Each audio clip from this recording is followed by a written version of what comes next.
ele tem um atraso, né, de alguns segundos, ele tem um atraso de alguns segundos aqui, mas aí eu vou pedir o rapaz que está aqui comigo aqui para ele dar uma olhada lá se você consegue ouvir meu áudio lá.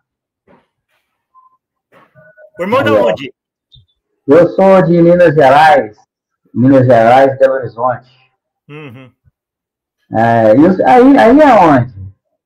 Hã? Aí o senhor é de onde? São Paulo. É São Paulo, né? É São Paulo capital? É São Paulo? Sim. É São Paulo? Hã? Sim. A nossa igreja é Igreja Batista Reformada de São Paulo. Igreja Batista Reformada de São Paulo. Ô, rapaz, São Paulo tem tanta coisa boa, né? Assim, em termos de igreja. Minas Gerais está uma negação. Olha, não é que tem tanta, não. Não é que tem mais do que qualquer outro lugar, mas não é tanto assim também, não. Aqui, ó, ô, Patrick, como é que tá aí? Tá dando pro... Ele tá conseguindo me ouvir aqui. Será que não é o... Hã? Eu também estou conseguindo ouvir. Tá conseguindo? É. Então, vamos começar aqui. Eu vou pedir o senhor... Pode falar. Eu vou só avisar o pessoal que já começou. Beleza, pode avisar aí. Oi?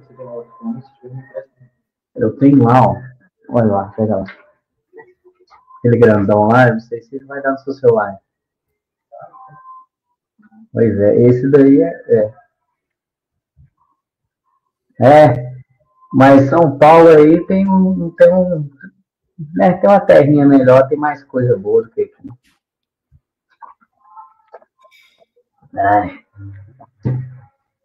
Tá avisando no Instagram? No Instagram, no WhatsApp. Tá. Beleza, bacana. Só tá com aquele link lá, né? Só mandar para eles aquele link lá do... Dá uma olhada no Instagram.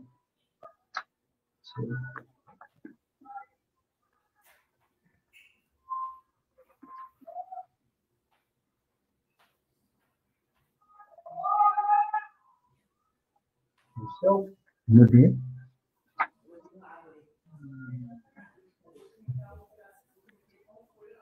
Tem aqui mais de 2.000 pessoas no Instagram? No WhatsApp. Tá. É grupo? Não, lista de transmissão. Tá. Aí é bom. Eu também fiz uma para essa live aqui, eu fiz uma, mandei pro pessoal também.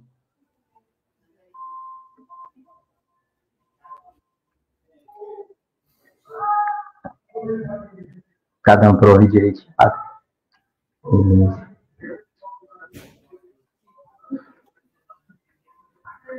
Ali é bom que mostra até quantos, né?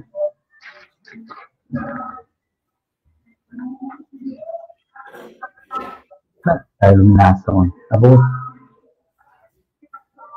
Tá dando um reflexo no meu óculos aí. Normal. Tá beleza.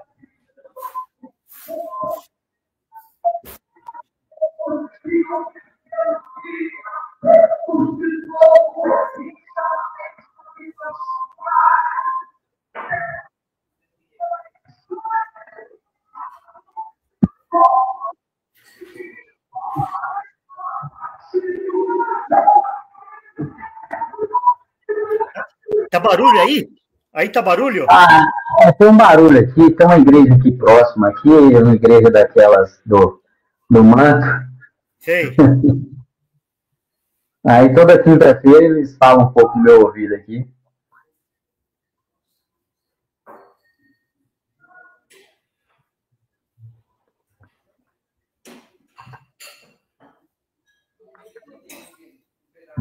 É muita gente aqui, viu? Tem. Você tá mandando mensagem lá no WhatsApp. Já tá no ar, só para avisar. Não, esquenta a cabeça, não, tá tranquilo. Até é bom que o pessoal vai entrando e vai dando tempo de o pessoal entrar. Mas aqui. Irmão, já tem gente aí, não tem? Tem 25. Pergunta para as pessoas se eles estão te ouvindo bem.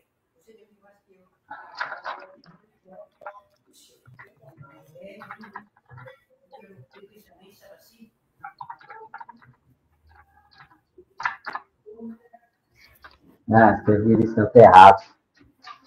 Vamos ver. Ah lá, ele falou aqui que tá ouvindo. Ó, tem uma Igreja Batista Reformada, só lhe deu glória ali.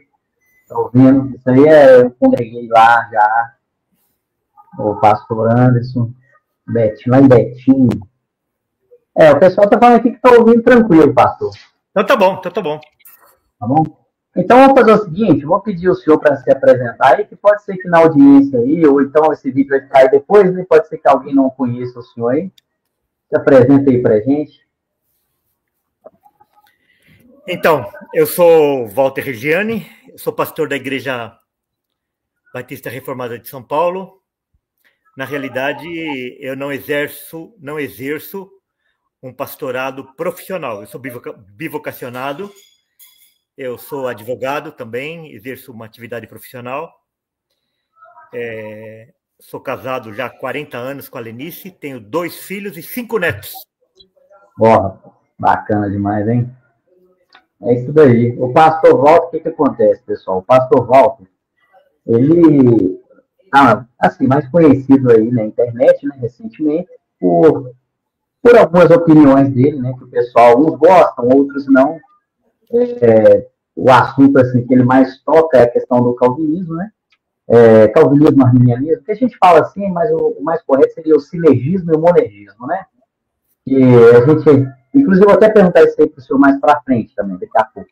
Mas, então, o pastor Walter, ele tem uma opinião mais firme sobre as questões do calvinismo, e o pessoal, até mesmo os calvinistas aí, tá entrando num certo embate com ele, e isso aí está tendo uma repercussão aí, né?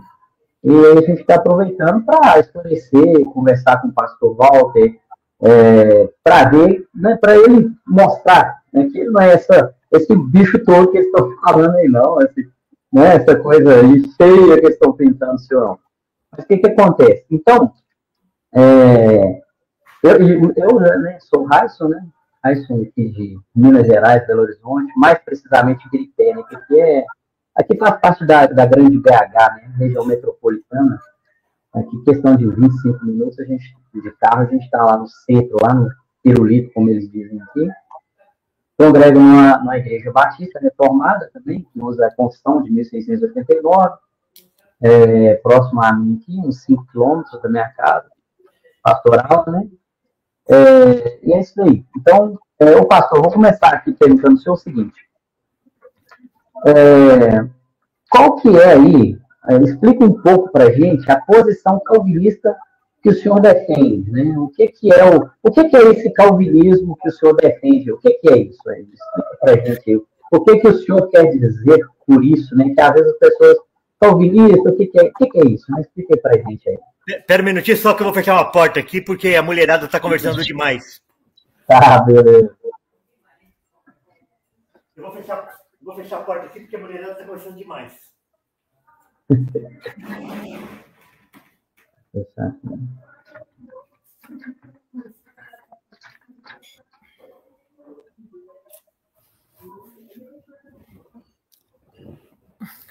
Então, deixa eu falar um pouquinho. Eu conheci, embora eu tenha nascido na igreja evangélica, na igreja batista, mas eu só fui conhecer o evangelho mesmo há 15 anos atrás, quando eu conheci as doutrinas da graça. Porque, de uma maneira geral, o que se prega nas igrejas evangélicas não é evangelho. Prega comportamento, se prega legalismo, se prega aquilo que você deve fazer e aquilo que você não deve fazer. Dificilmente prega quem você é, de fato, quem Cristo é, de fato, e o que é necessário para você ser transformado. Isso eu fui ouvir a primeira vez há 15 anos atrás. E quando eu ouvi aquilo, o verdadeiro evangelho, para mim foi um desvendar de olhos. Eu era cego e comecei a enxergar, literalmente.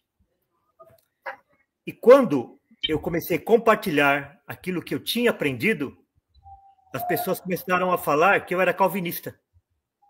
Certo. E eu nem tinha lido nada de Calvino. Para mim, Calvino era um personagem histórico dentro do mundo religioso só. Eu nunca tinha nem lido nada a respeito de Calvino.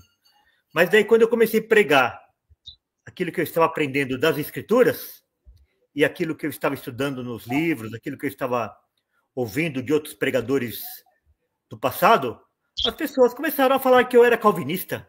Então, tá bom. Daí eu fui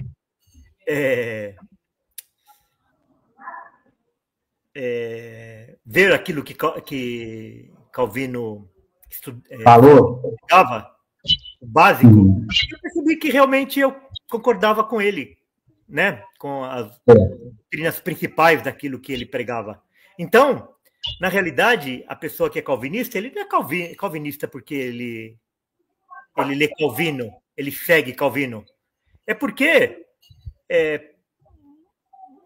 Calvino escreveu aquilo que Agostinho escreveu, que aquilo que Paulo escreveu. Então, quando você vai nas Escrituras e você entende aquilo e começa a pregar aquilo, as pessoas vão falar que você é calvinista. A única... Porque é o seguinte, a maioria dos calvinistas também não gosta de mim. A maioria deles. Não são todos. Não são todos. Mas por que eles não gostam de mim? Algumas razões. Uma das razões é porque eu sou fora eu sou fora do métier. Eu não sou teólogo, eu nunca fiz seminário, assim, o curso mesmo, né? Um curso de bacharelado. Eu fiz vários cursos de teologia, mas não fiz bacharelado, eu sou advogado. Então, de repente, chega um cara de fora do mundo dos teólogos e começa a falar algumas coisas, e aquilo começa a repercutir. Isso gerou neles alguns sentimentos. E alguns desses sentimentos é o seguinte: por que nós que somos do meio, por que nós que somos profissionais da fé, por que nós que somos teólogos, não empunhamos essa bandeira primeiro? Precisou vir alguém que não é do meio para falar aquilo que deveria ser falado. Não estudou os pés de Gamaliel, né? O pessoal, esse cara nem estudou os pés de Gamaliel e já está dando opinião aí, né? Outra razão é porque eu tenho tentado estragar o negócio de muitos.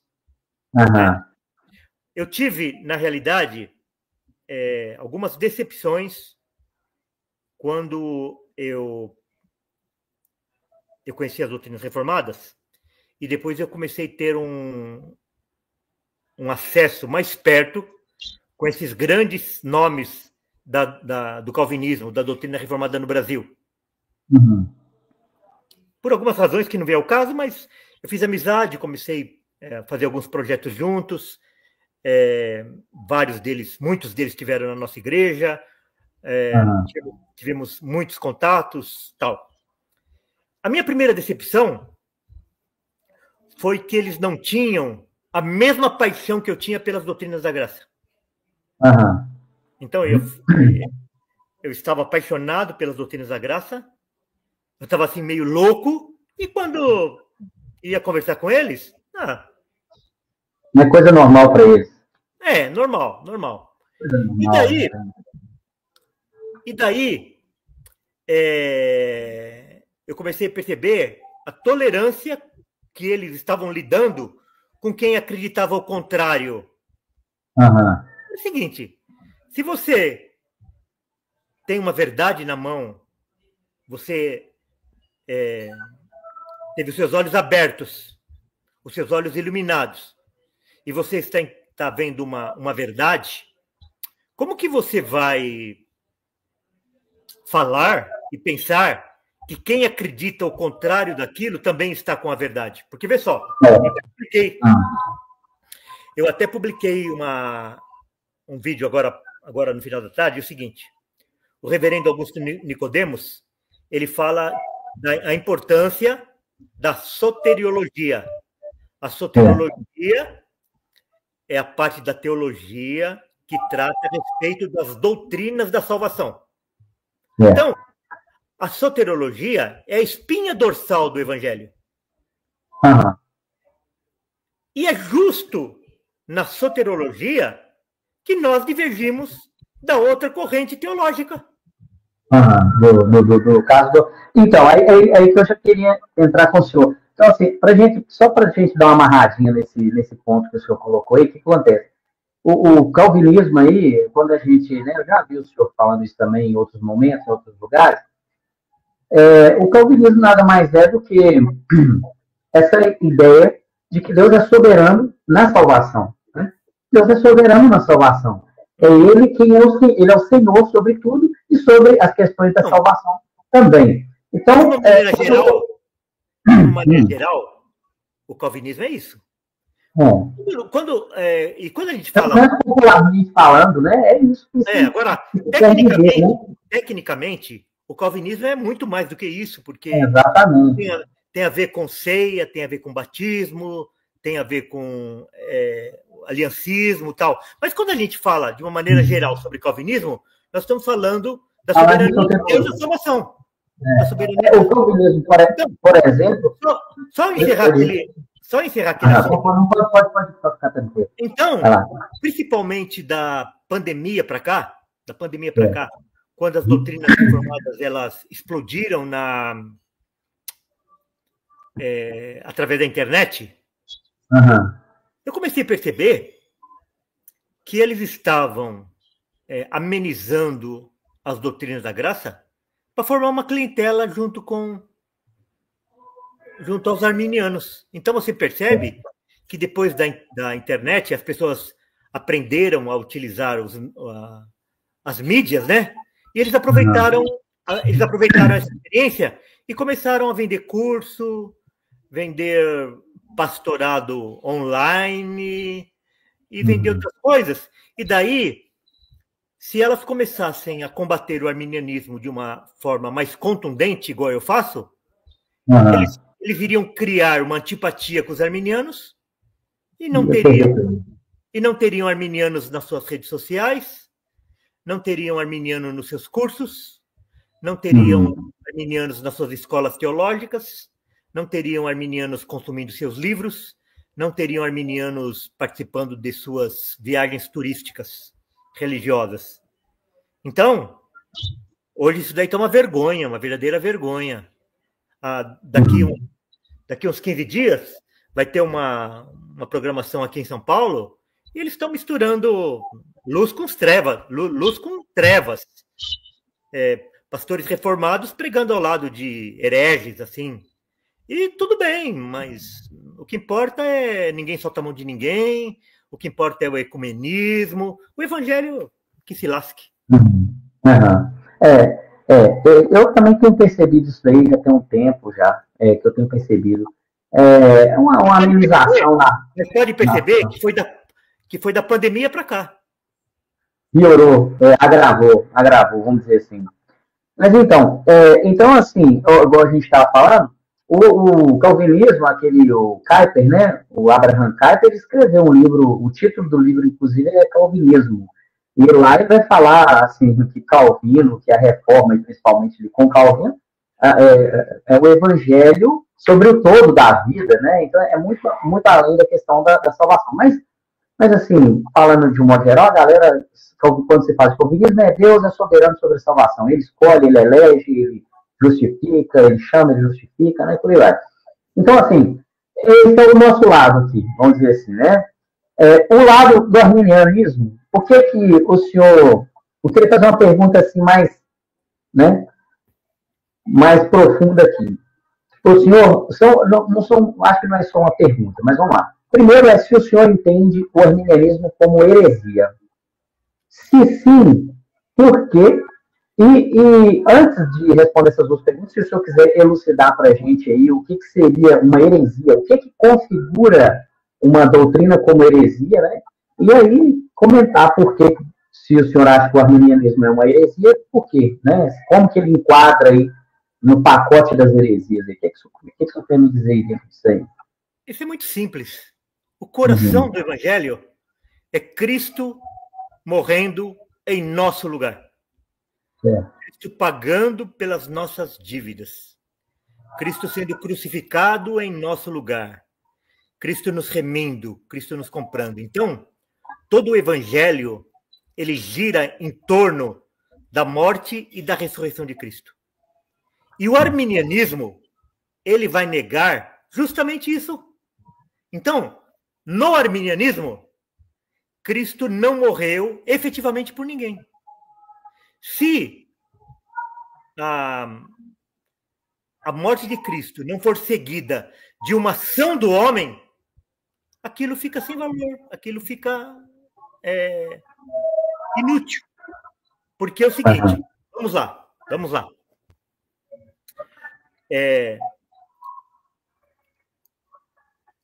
Cristo, ele pagou o preço pela nossa vida. Ele pagou o preço dos nossos pecados. Ele morreu no nosso lugar. Ele nos substituiu. Ao invés de nós pagarmos o preço, ele pagou em nosso lugar. Ao invés de nós sofrermos a morte, ele sofreu em nosso lugar. E a morte dele foi uma morte perfeita, uma morte definitiva. E o arminiano, ele não tem nenhum receio em negar essas coisas. Então, o principal motivo de que a doutrina arminiana é uma heresia é porque eles negam a morte vicária de Cristo na cruz do Calvário. Eles vão falar assim, não, nós não negamos, não. Claro que negam. Porque a gente vai perguntar assim, Cristo morreu efetivamente por quem? Certo. Cristo morreu efetivamente. Eles são obrigados a dizer que não. Que Cristo não morreu eficazmente por ninguém. Por quê?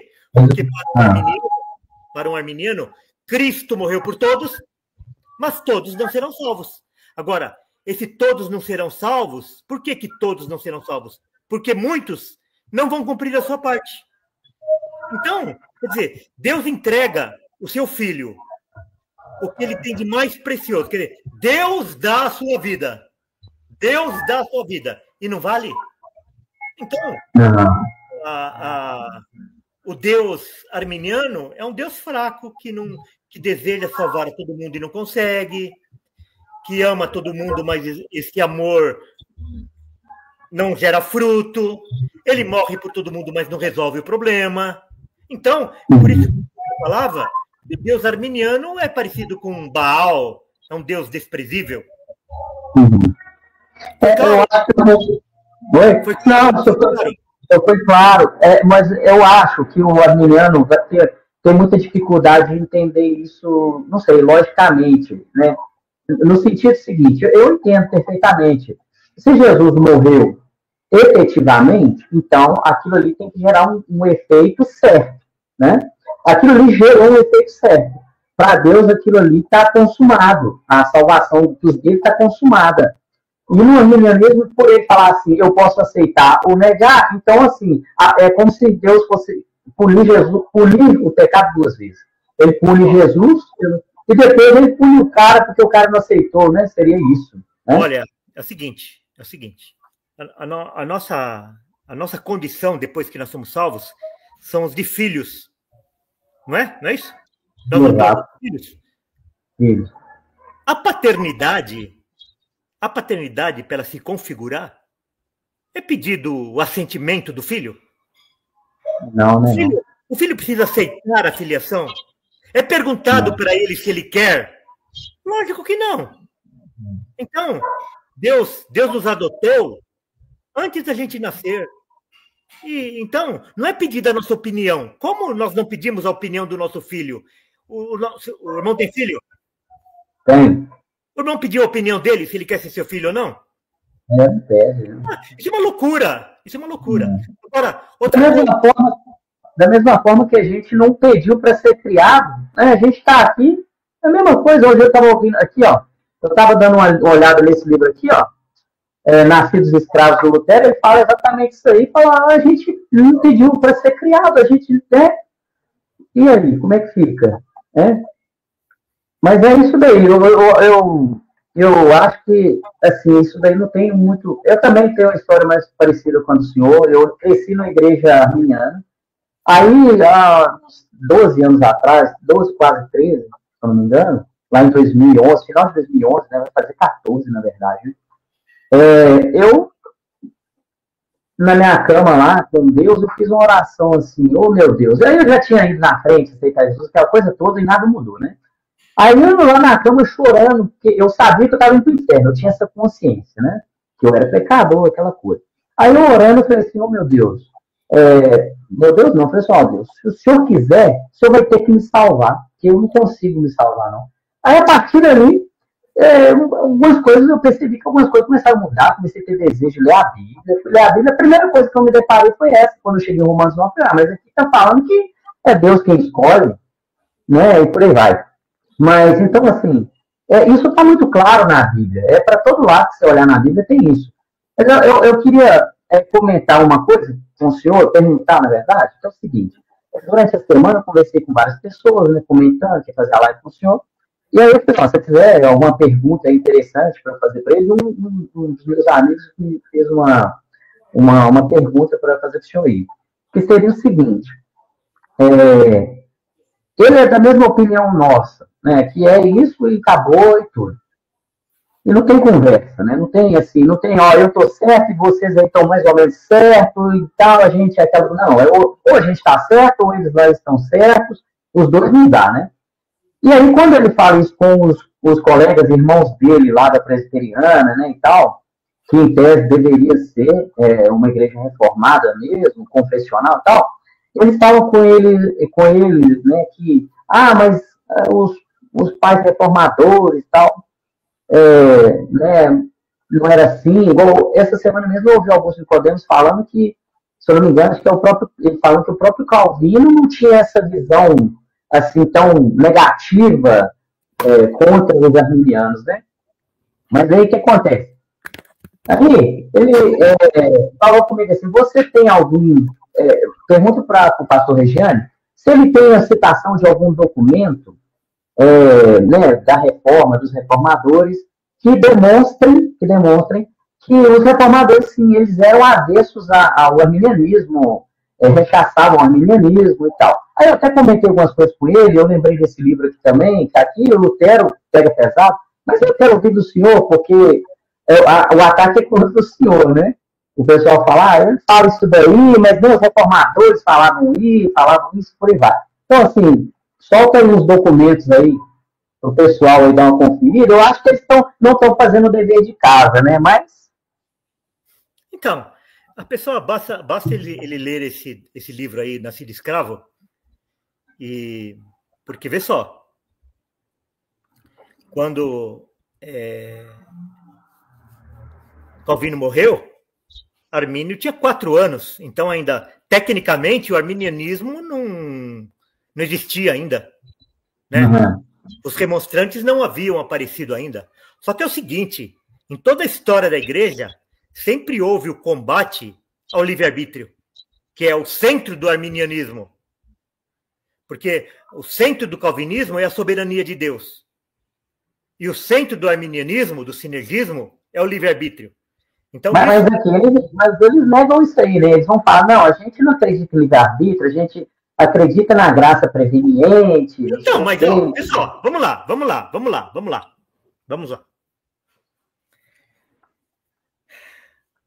O que é graça preveniente? A graça preveniente é uma doutrina, primeiro que...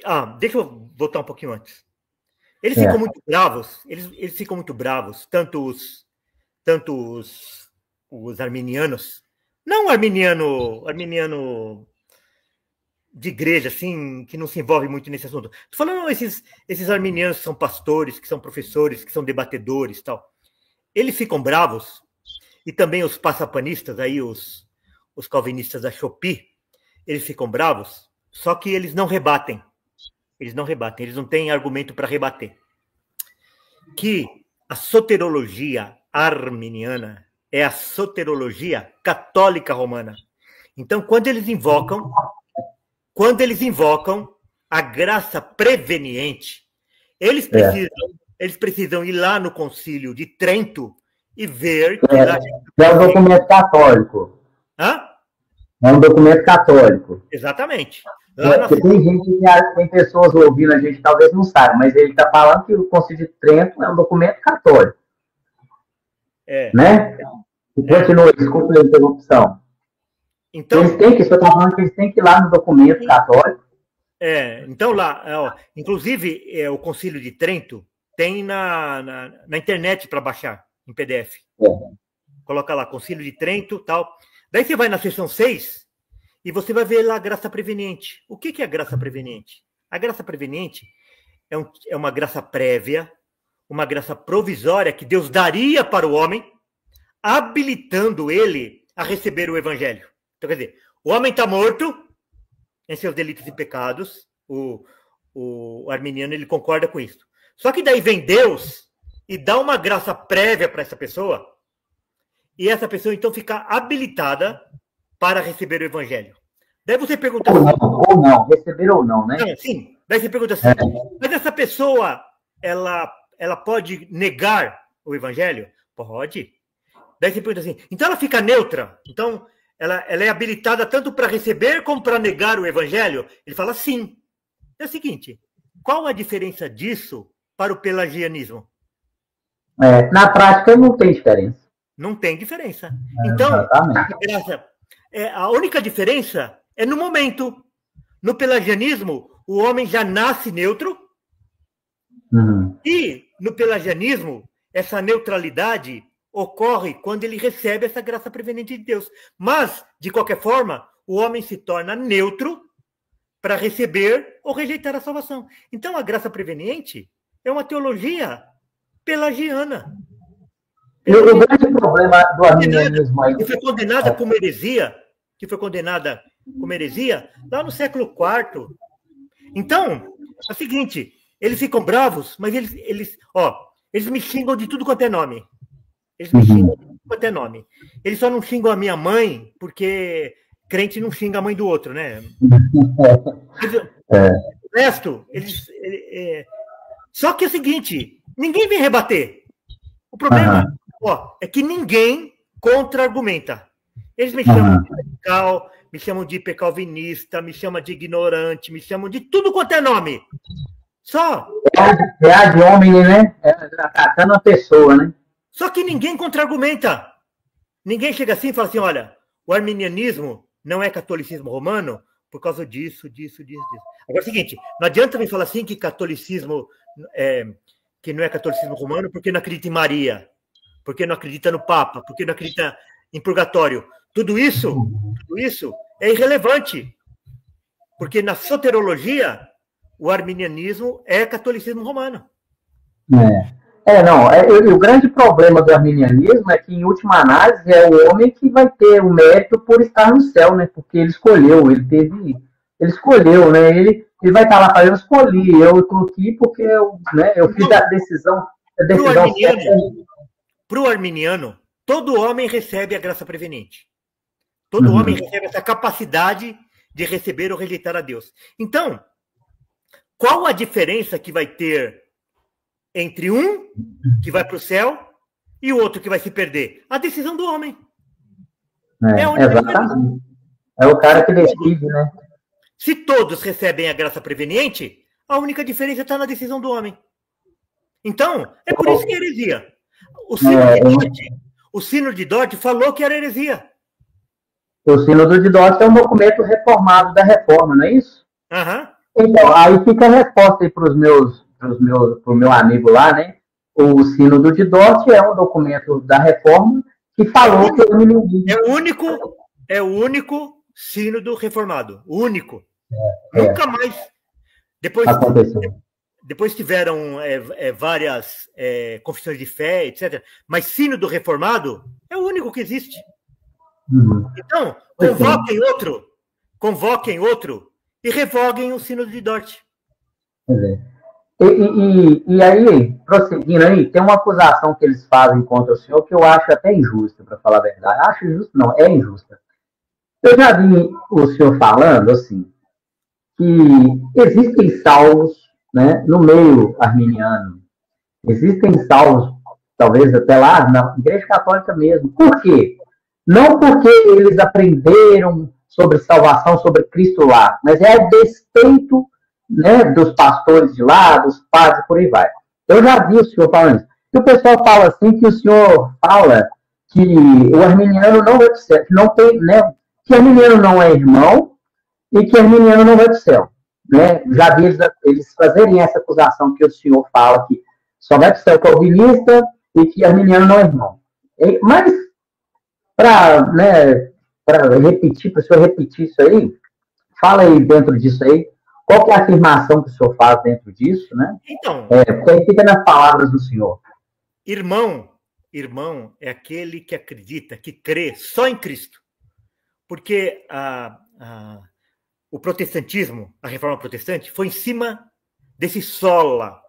Somente as escrituras, somente a graça, somente a fé, somente Cristo, que vai redundar na glória somente a Deus. Então, mesmo no meio arminiano, as pessoas nunca ouviram falar de Armínio, nunca ouviram falar de calvinismo. Ela ouve aquelas coisas, mas ela recebeu uma revelação através da palavra. E daí você conversa com ela, a pessoa não vai defender livre-arbítrio, ela não vai defender os méritos dela, ela não vai defender a decisão dela. Ela vai confessar que ela crê somente em Cristo, que Cristo morreu por ela. É só isso. Então, essa pessoa, embora ele esteja no meio arminiano, no meio herege, mas ela é uma pessoa salva. Assim como no catolicismo romano e em outras igrejas cristãs, nós não somos porteiros do céu. Agora, nós testemunhamos aquelas pessoas que confessam somente Cristo e aquelas pessoas que confessam Cristo, mas confessam a si mesmas também. Daí, a gente não pode testemunhar que elas são irmãs. Se a pessoa está testemunhando algo além de Cristo, nós não dizemos que ela é crente ou não. Nós dizemos o seguinte, nós não testemunhamos que essa pessoa é uma irmã. Nós não testemunhamos que ela é crente. Então fica esclarecido aí, porque o pessoal faz esse ataque aí. Pastor, eu quero dar uma... Sabe, eles fazem esse ataque porque eles não têm o que falar, então... Porque é o seguinte, eu já estou participando de debates aí e tal, estou na rede quase 2 anos. Quase 2 anos. Nunca ninguém publicou eu falando uma heresia.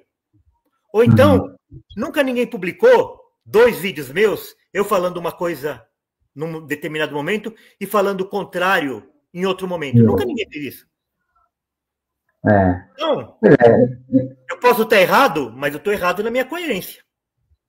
Eu acho que existe mesmo aí um esforço desse pessoal aí por tentar normalizar essa ideia aí de que a gente está tudo certo, né? É uma espécie de ecumenismo, né? E eu já li pouca coisa dentro do assunto, assim, para falar do assunto soteriológico mesmo, mas dá para ver claramente, igual eu mostrei no livro aqui, o Lutero, o próprio Agostinho de Hipona, Calvino, esse pessoal todo aí, sempre falou aí, igual você está comentando, a mesma coisa que o senhor anda falando aí, então o pessoal que está negando as raízes aí, né? Agora, ô pastor, o que o senhor me diz do seguinte, esse assunto, né, embora a igreja reformada brasileira está cambaleando nisso daí, em tese ela deveria ser a guardiã aí, né, da teologia reformada, ela não é, mas eu acho que tem ainda uma situação que é pior do que essa, que é o que eu falei um pouco no início aqui do livro do Calvinismo, por exemplo, do Kuyper, ele vai tocar um pouco nisso que eu vou falar aqui, que é a questão do evangelho aplicado a todas as áreas da vida. Eu vejo, eu congrego em igreja reformada, já congreguei em igreja presbiteriana também, e uma falta que eu vejo é disso, de pegar o evangelho, né, aí tem essas questões internas, né, que se tratando das doutrinas soteriológicas e tal, mas pegar o evangelho e aplicar ele, por exemplo, como que você deve pensar família à luz da Bíblia? Como você deve pensar política à luz da Bíblia? Como você deve pensar educação à luz da Bíblia? Como você deve pensar arte à luz da Bíblia? Então, assim, mas não é aquelas palestrinhas, aquelas coisas, não. É falar do assunto mesmo, de púlpito, né? No domingo, falar de púlpito. Eu gosto muito de teologia política, já li várias coisas aí, e eu fico pensando, Paulo lá na carta a carta aos Romanos, uma das principais cartas que ele escreveu, né? Se não a principal, E ele tira lá pelo menos uns 10 versículos ali em Romanos, começando em Romanos 12, lá no finalzinho do capítulo, até o versículo 10 de Romanos 13, para falar dessa esfera civil, de governo civil, e a gente não ouve falar nada. Quando a gente ouve falar de alguma coisa nesse sentido, é aquele arroz com feijão, é direita e esquerda, é não sei o quê, é repetir o que a confissão de fé batista ou a confissão de Westminster falou, lê aquela capítulo lá de governo civil e tal, tem, né? Estou dando exemplo do governo civil, mas o senhor expande isso daí para qualquer outra área, se o senhor quiser, educação, arte. O que o senhor acha disso? O senhor não acha que a igreja brasileira ela está ganhando nisso, não? O calvinismo é uma cosmovisão cristã, né? Então, tem um livro, Vivendo para a Glória de Deus, ele vai abordar como o calvinismo ele interfere em todos os aspectos da sua vida. Na vida do país, no seu trabalho, no seu casamento, na sua família, nos seus negócios. Porque não tem esse negócio de religião é religião e negócios à parte. Isso daí não existe. Isso é coisa de pagão. Não tem... Você não é uma coisa na igreja e nos seus negócios você é outra coisa. Não, isso não tem cabimento, né? Você vê que Genebra ela foi transformada pela força do evangelho. A Europa ela foi transformada pela força do evangelho. E ela está regredindo à medida que vai abandonando o evangelho. Os Estados Unidos progrediram à luz do evangelho. Eles estão regredindo porque eles estão abandonando o evangelho. Então, eu voto de acordo com aquilo que eu creio. Não é? Com as minhas convicções. Então... É porque, assim, eu acompanho muita coisa americana, eu sou professor de língua inglesa também, então eu tenho acesso à pregação lá, que ninguém legendou aqui no Brasil, ninguém dublou nem nada, eu vejo que tem tanta coisa. E eu vejo, por exemplo, aqui no Brasil, os pastores mais famosos reformados dos Estados Unidos são o John Piper, Paul Washer, Sproul, né? Essa galera que é muito boa, mas que foca só na soteriologia. Eles focam nisso, eles falam disso o tempo todo. E esse é a catedral da fé cristã, de fato, é o assunto principal. Jesus veio, né, morreu e restou para salvar o homem. Porém, o evangelho toca em outras áreas. Aí eu encontro outros pastores lá que vão entrar nesses assuntos que eu estou falando. Né? E aqui você não vê nenhuma discussão no meio reformado, que eu digo, porque no meio pentecostal, neopentecostal e tal, é menos ainda, né? Esquece. Mas no meio reformado, você não vê, você não ouve. Quando você ouve uma pregação, o senhor já falar do pietismo, quem falava muito contra o pietismo é o Francis Schaeffer. O pietismo prega, né, entre aspas, uma separação, uma cisão entre o que é santo e o que é normal, profano, mundano no sentido de natural. E aí é o seguinte, aqui nós estamos na igreja, aqui a gente vai falar só de coisas espirituais. É como se o trabalho não fosse espiritual, política não é espiritual, casamento, você está entendendo? E assim, esse foco nessas questões espirituais, soteriológicas, e esquece, né, das outras questões. Né? Sim, então, assim... Compreende, irmão. Olha, deixa eu falar uma coisa. Eu vou falar sobre o meu caso. A luta já é tão grande,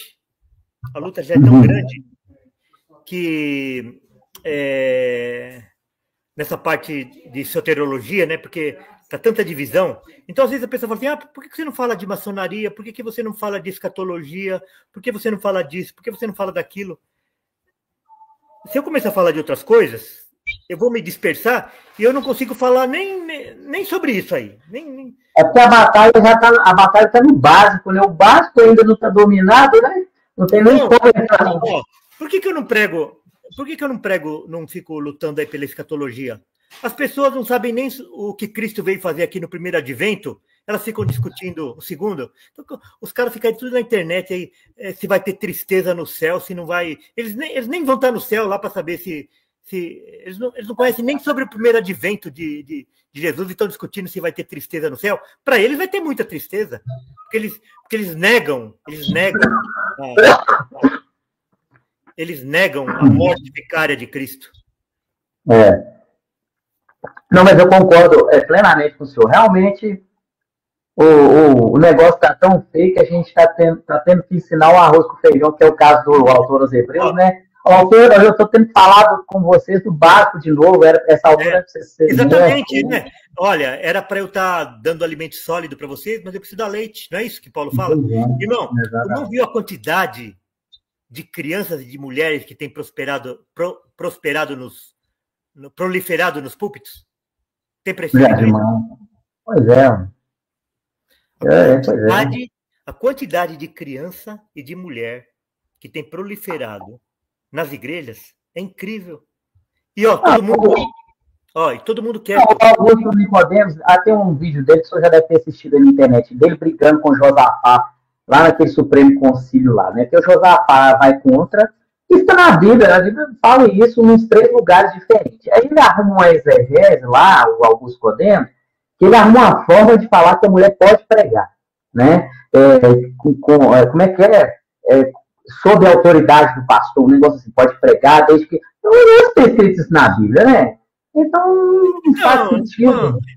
Assim, vamos agradar todo mundo. Se a gente for falar... vai agradar tanta gente. Então, vamos... É igual aqui, ó. O senhor, não sei se o senhor vai citar nome, né? Mas eu vou citar nome porque eu tenho uns vídeos aí. Tá aí na internet. Mas o Iago, por exemplo, né? Um dia, ele tem uma teologia política bacana. O Iago está vendendo pastorado online por R$2.000. Então, se a pessoa quiser ser pastor. Um pastoreio próximo, paga. Irmão, isso é uma vergonha. Isso é vergonha. O cara passando pano para Arminiano, o cara passando pano para Rodrigo Silva. Isso é uma vergonha. Não entendo certas incoerências. Por exemplo, eu já vi alguns vídeos dele sobre teologia política. Aí ele fala lá, né, das atribuições do Estado, biblicamente falando, aquela coisa. Beleza, bacana, que o Estado não porta o giz, o Estado não porta o arado, não porta isso, porta só a espada. Beleza. Aí teve pandemia, o pessoal decretou lá o fechamento de igrejas, aí alguns pastores abriram igrejas, eu acho que foi até fizeram bem. Aí eu vi ele pedindo processo criminal. Não, esses pastores devem ser processados criminalmente. Eu falei, como assim, ué?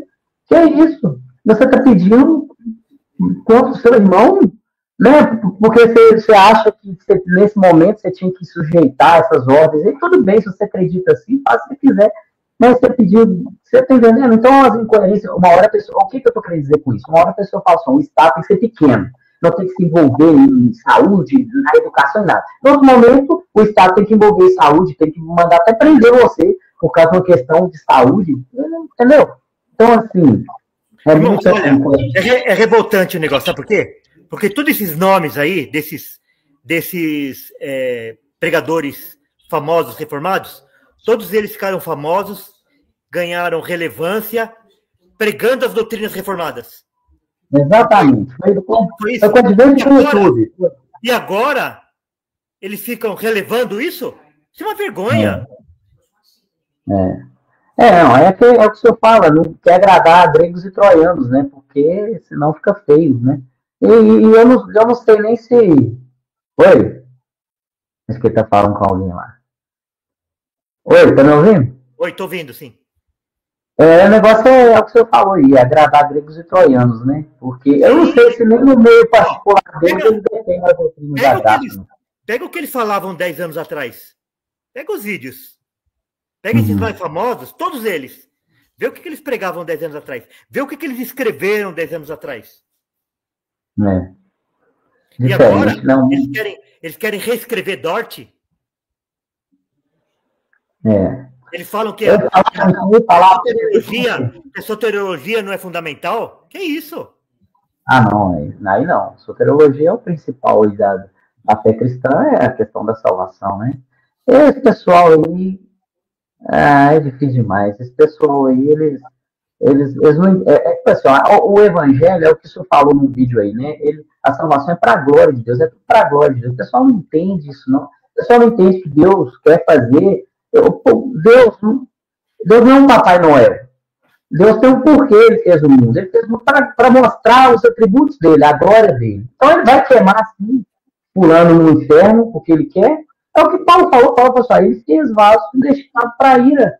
Então, o que você vai falar? Você vai falar o que contra Deus? O que você vai falar? E eles então, todas essas barbaridades que estão acontecendo dentro da igreja brasileira, esses profetas que estão surgindo, esses apóstolos, essas mulheres pregando, essas igrejas que mais parecem uma sessão de candomblé, essas crianças pregando, os reformados, eles têm culpa nisso, porque eles estão tudo de bico calado. Não, dentro da igreja reformada, eles pregavam contra a doutrina da prosperidade. Você vê alguém pregando agora contra a doutrina da prosperidade? Não pregam mais, porque agora eles encamparam a prosperidade também. Que é isso? Não, até o Malafaia, que já pregou, eu já vi pregação dele contra a doutrina da prosperidade, já foi há muito tempo. Agora parece que está acontecendo isso com os reformados, né? Porque de lá era beleza se esperar mesmo, né? Irmão, vendendo curso de como ler a Bíblia, vendendo curso de avivamento. É o que o senhor falou, né? Não tem problema nenhum em vender vídeo, vender aula, vender o que for, né? O problema é deixar de vender. É você se vender, você abrir mão das suas convicções. Exatamente, deixou de falar a verdade para poder vender, porque senão perde o cliente, né? É aí que tá o problema. Tem um me zoando aqui, ó. Você tá gravando no JBL. É porque meu fone aqui, meu fone, ele é Bluetooth, mas ele não tá muito bom, não. Mas eu tô querendo trocar de fone, não, porque vai dar problema aqui na configuração. Mas numa próxima aí vai ser melhor aí se acontecer. Ô, pastor, mas é isso aí. Eu, na minha visão, na minha perspectiva, eu não sou ninguém, né? Mas na minha perspectiva, o senhor está combatendo o bom combate aí, é isso mesmo. Né? Doa quem doer. Olha, vê só. Não era para eu estar fazendo isso daí. Eles são muito mais preparados, eles têm muito mais estudo, eles fizeram cursos e mais cursos, a vida inteira deles é disso. E daí se omitem. Eles vão prestar contas a Deus. De estarem trazendo confusão, porque é o seguinte, tem um aí que prega tudo quanto é igreja aí, daí ele vai pregar nessas igrejas aí que são terríveis, que não tem nada de evangelho, daí como que fica lá aquele membro que é simples, ele fala assim, minha igreja aqui deve ser boa, porque esse pastor aí, olha, ele é tão famoso e ele tem tanta reputação, então se ele está pregando aqui na minha igreja, é porque a minha igreja é boa, porque o meu pastor é bom, porque nós estamos no caminho certo. Daí a igreja não muda, mas ele volta lá o ano que vem. Sabe por quê? Porque eles convidam, porque enche a igreja. Porque enche a igreja. Pois é. Isso aí. A gente vamos ver o que vai acontecer aí, né? Mas parece que o Brasil está tomando o mesmo rumo da Europa, não está, não? Irmão, olha, eu não sei se eu vou estar vivo lá, mas daqui 20 anos, a decepção com o evangelho vai ser tão grande, principalmente nesse meio aí de profecia, de revelação, vai ser tão grande que daqui 20 anos ninguém vai querer saber mais de igreja. Porque promete tanta coisa, não entrega nada, né? Promete isso, promete aquilo. E a Bíblia não promete, é isso que arranca aquilo ali, não sei de onde, né? É difícil demais, que é os David Leonardo da vida aí, né? É isso, né? Pois é complicado. Aí suja, né? Aí suja tudo o negócio. Mas vamos ver o que vai dar aí. Pastor, mas só tem mais alguma coisa a dizer e mais alguma coisa a acrescentar? Então, porque quando nós precisamos ficar firme no Evangelho, não é no calvinismo, não é em doutrinas de homens, mas é no Evangelho, é pregar que Cristo morreu pelos nossos pecados. Cristo veio nos resgatar, Cristo veio nos buscar, ele entregou a sua vida por nós, ele nos substituiu. E a doutrina da substituição penal é a doutrina mais difícil do homem entender, porque ele acha que tudo aquilo que Cristo sofreu, ele não sofreu por ele, porque ele não acha que ele merece a coroa de espinho. Ele não acha que ele merece ser açoitado. Ele não acha que ele merece o desprezo do Pai. Ele acha que Cristo sofreu pelo conjunto da obra. Mas enquanto eu não entender que Cristo sofreu tudo aquilo por mim, que se fosse só por mim, ele teria sofrido tudo aquilo, se fosse só por mim, ele teria que ter sofrido tudo aquilo para me salvar. Enquanto eu não entender isso, eu não entendi o evangelho ainda. Exatamente. Exatamente, é uma questão pessoal. Não sei se alguém tem alguma... Está aberto aí a caixa de perguntas aí? Ô, Patrick, o pessoal fez alguma pergunta aí? Mandaram muita coisa aqui, né? Eu pedi o rapaz aqui, o meu irmão em Cristo aqui, para dar uma força, mas você viu alguma pergunta aí? Ó, se alguém quiser mandar uma pergunta aí pro pastor aí, aproveita aí, ó. Ô, pastor, mas A única coisa é que quando as pessoas perguntam, eu respondo, né? Não, isso é bastante acessível, eu vou falar que sou, nossa, tá, isso é muito acessível. Mas aqui, o John MacArthur falou mais ou menos isso aí que o senhor está falando, tem um vídeo dele aí, falando assim, uma pessoa perguntou para ele, né, como que você acha que vai estar a igreja daqui a 10 anos? Ele falou assim, ó, eu não sei não, mas eu suspeito que pro lado assim que o mundo estiver indo, vai ser mais ou menos o lado que a igreja vai estar indo, porque infelizmente é isso. Hoje toda mudança que acontece no mundo, a igreja ela vai incorporando ali aos poucos, por exemplo, essa coisa do feminismo, né? Então hoje a mulher não é, eles não lutam nem mais por igualdade, né? De homem e mulher, luta pela superioridade da mulher já mudou o negócio. E aí a mulher hoje, se ela não poder pregar dentro de um púlpito, não sei o quê, né? Então, assim, não é uma incorporação do feminismo. A igreja presbiteriana, que é a maior igreja reformada aqui do Brasil, ela está numa crise tremenda, porque tem aqueles que são evangelicais, né? Esses que não são confessionais, os pastores juraram, né, a confissão na sua ordenação e agora abandonam. Falam que aquilo é bobagem, etc. Tal. E daí, por outro lado, ficam os confessionais, que são a minoria hoje dentro da igreja presbiteriana. E tem medo de falar também. Tem medo de falar. E quem levanta e faz qualquer crítica é perseguido, porque é o seguinte, as maiores igrejas, que é a igreja de Pinheiros, de Alphaville, que mais dão dinheiro lá para o Supremo Conselho, são igrejas pentecostais, que de reformada não tem mais nada. Então, como é que a coisa vai virar se o interesse é financeiro? Pois é. Mas eu já congreguei numa presbiteriana, fiquei lá 1 ano e alguma coisa. Mas lá eu saí porque teve alguns problemas, porque o pessoal lá tem alergia da Bíblia. Eu citei Bíblia lá para umas pessoas lá, eles não gostaram, falaram que eu ia ficar doente, que eu ia estar no psiquiatra muito tempo, que não sei o quê. E aí, hipercalvinista? Eu falei assim, então eu não vou ficar aqui não, porque eu não posso citar nem a Bíblia, né? E aí é complicado. Eu fui, mas realmente a igreja está muito fraca. Mas eu não acho, pastor, que seja só culpa dos pastores, não. Eu vou falar com o senhor. Eu acho que eles são os maiores culpados, mas eu acho que a membresia também, porque na verdade é um conluio, né? Porque assim, o pastor, ele está lá, ele tem um salário bom, né? Ele tem um plano de aposentadoria, e aí ele está chegando ali no fim da carreira dele e fala assim, se eu começar a criar casa aqui, eu posso perder minha aposentadoria, claro. Eu posso ser mandado para outra igreja, eles juntarem aqui, me mandar para outra igreja, e daí a pouco, se eu saio de uma, sai de outra, eu vou falar que o problema é eu mesmo. Começa pelo seminário. Começa pelo seminário. Também. Você vai, eu sei, porque eu converso com muito seminarista, o cara está lá no seminário, e o aluno lá, ele está afim lá de aprender tudo, né, de saber as coisas. Daí faz uma pergunta para o professor cai fora, ele não quer entrar, porque tem um monte de aluno arminiano lá, e ele não quer perder o aluno arminiano, ele quer que o arminiano continue lá no seminário. Exatamente.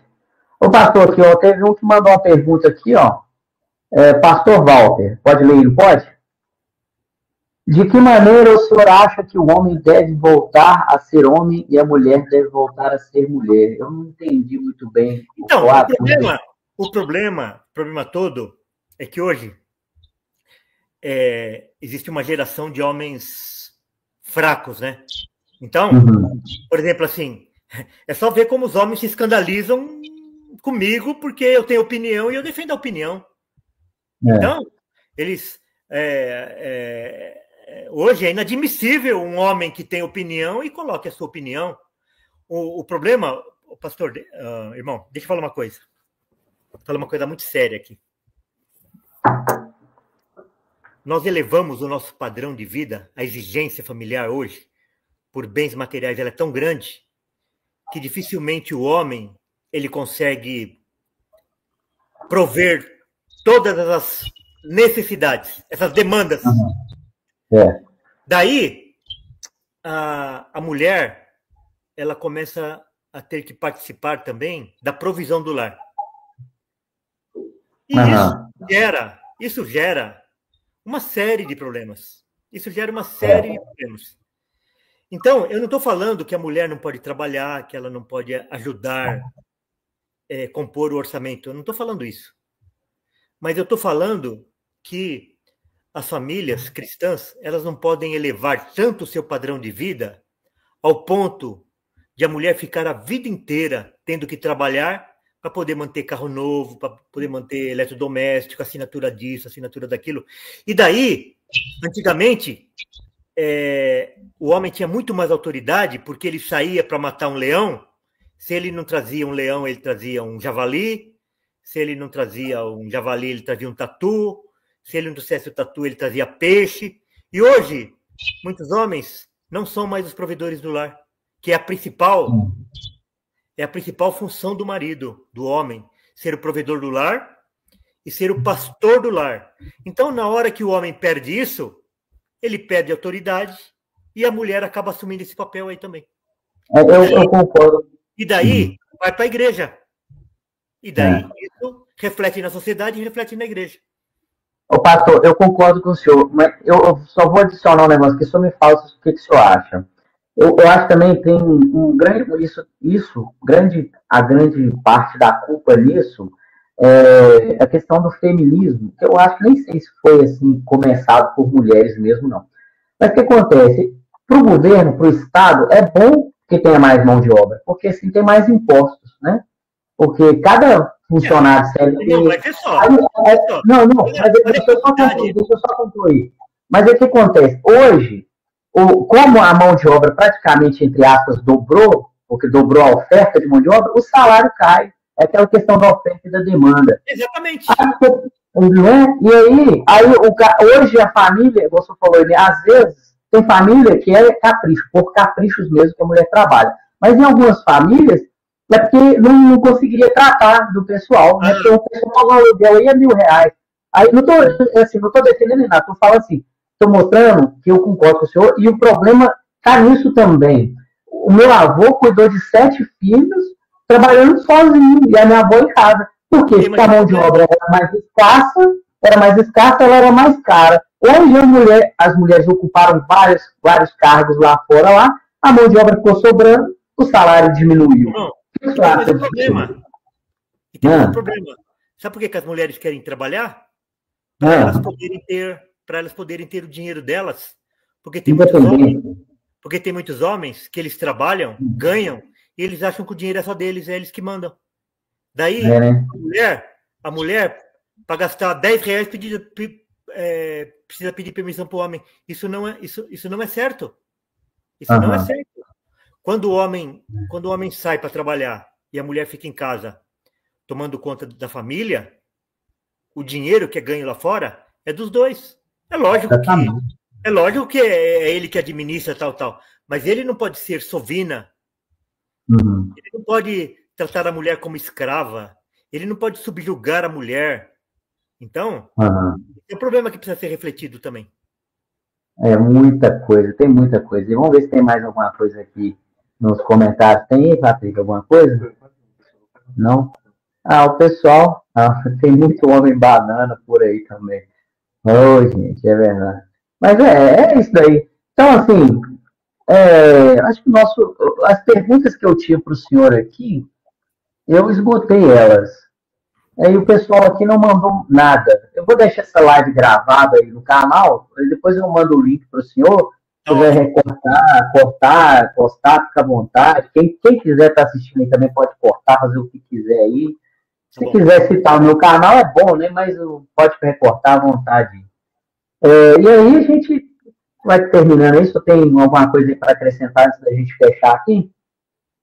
Ó, nós não pregamos Calvino, nós não pregamos Lutero, nós não pregamos Spurgeon, nós pregamos Cristo. Nós estamos do lado desses homens pregando Cristo. Só Cristo.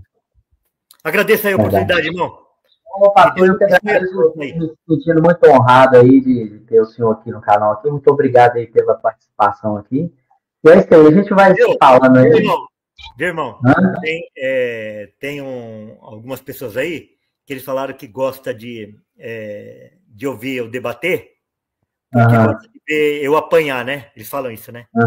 Então é o seguinte, eles vão ter que comprar muita pipoca, porque... Não, esse pessoal não entende nada do que está falando. Só de o QI do brasileiro diz que é 83 QI médio, pô, diz que tem macaco que bate mais de 80, né? O brasileiro está difícil entender os negócios. Deus abençoe, irmão. Muito obrigado aí pela oportunidade. Eu que agradeço, muito obrigado ao senhor. Com Deus aí, foi um prazerão, viu? Tchau, tchau. Tchau para todo mundo aí. Alô, pô, com Deus todo mundo.